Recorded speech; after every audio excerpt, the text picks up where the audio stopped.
How to redeem code on Youku. Hi everyone, welcome back to another video from Wake&Tech. If you are using Youku and wondering how to redeem a code but not sure where to start, here's how you do it. First things first, launch open the Youku application or website on your device and log into your account. Once you're logged into the home page, go ahead and click the Me button at the bottom right corner. Inside the Me menu that appears like this, go ahead and click on Redeem at the top right corner.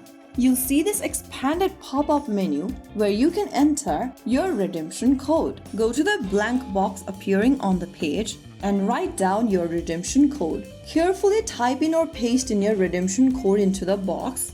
I'm just typing something random over here. This is not the correct code for your information. Once you are done typing it down, click on Redeem Now at the bottom. Right after you have the correct code, your reward like VIP access, extra content or perks should be activated on your account and you can start enjoying it right away.